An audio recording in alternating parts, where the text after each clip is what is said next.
believe that a spiritual journey begins by simply looking at our everyday experiences through a lens of love, where we previously looked through a lens of fear, or what I refer to as ego. In those moments, we begin to see the parts of ourselves, the parts of our nature that was reacting out of fear or out of ego as our reference point for where we need to start doing our inner work and to start healing ourselves so that we can slough off that false nature as a way of letting our aligning more deeply with love, as a way of letting our inner love and light shine.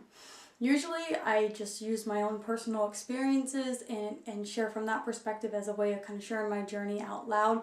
My whole book is a collection of essays where I've done that as a way of dissecting how ego works. But this week, with the national conversation, or probably I should say the national controversy around the whole Phil Robertson debacle, I thought that that would be a great place for a great situation for us to look at today as a way of seeing the situation through a lens of love.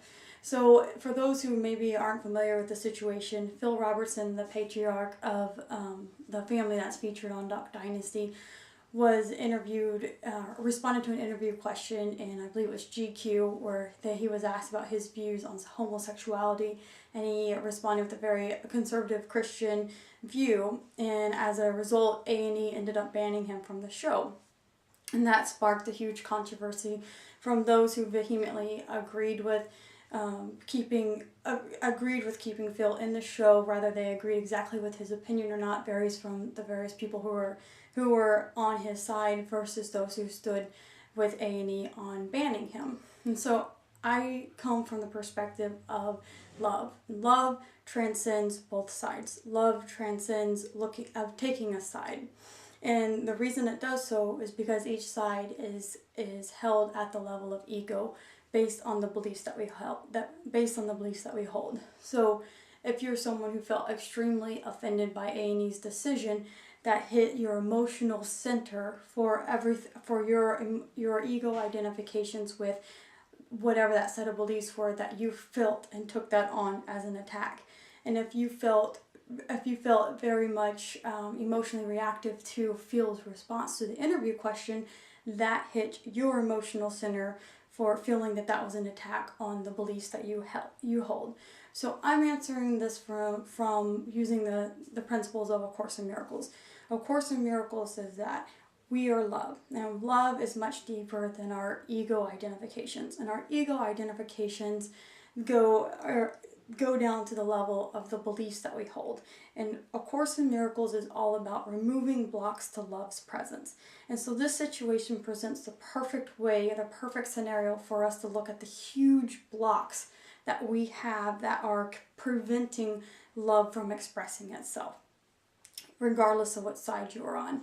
And so I just wanted to use this scenario as a way to look at how our ego becomes identified with a set of beliefs, with a set of identities, with a set of all these types of things, and that's what causes us to react.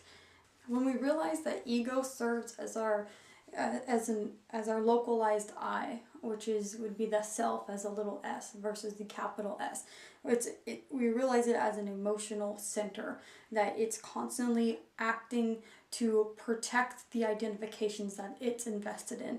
So in this scenario, if you're vehemently against A&E banning Phil Robertson from their network, then what happened when this news hit your emotional center, it activated your ego to protect all that you had become identified with. So if you were identified with his answer in the interview question, then you felt attacked in that. If you were identified with just the idea of him being able to have that belief, whether you agreed with it or not, then it attacked that center. If you simply agreed with the fact that the family is a good family and felt that they were being smeared and taken out of context, then this hit your emotional center. So what it's doing is it's hitting every identification that you have derived in yourself, that it's this outrage or this emotional reaction is out of wanting to protect it, wanting to uphold it, and wanting to strengthen it. Now, if you're on the other side where you agree with A&E banning him, then his answer hit this emotional center where you think that his answer represents all that's wrong with society being able to progress and be able to move forward and seeing equality and seeing, whatever it might be, that was hitting your emotional center of how you were identified with that particular belief.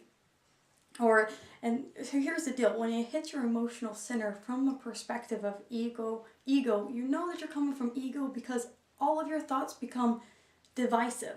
Now, it's as if you see the people that hold an opinion other than what yours is, you forget to see the humanity in them and only see them as an idea that threatens the idea that you hold for yourself. So then you begin to attack out of hate, and there's no love in that. There's no love whatsoever in that for either side. And so that's why I feel so strongly about coming and showing you, or sharing what I've learned through A Course in Miracles and sharing the perspective of love. Because A Course in Miracles says that all of that, whatever side you're on, all of that ego identification with those particular beliefs are serving as blocks to love's presence. Because once you're able to release your identification with those particular beliefs, those particular thoughts, all of a sudden the divisiveness, the way that you were seeing the world through this extremely myopic view, this view that was fragmented, this view that wanted everything to be as you felt, all of that gets broken apart whenever you are able to release your identification with it. And of course, ego is very threatened in those moments as well because it's losing its power. And the whole idea to align with love is we have to realize that we are not those identifications, that we're something much deeper, that we are love itself, that we are light itself. And the only way that we can come through with a unity consciousness is to release our identifications, release whatever's holding that sense of that emotional center together that would feel set off in this particular controversy or any other. We have to release our identification with that in order to free ourselves to love in that moment. And what that actually does is it clears the path for right action. And right action means having a relationship through love with the situation.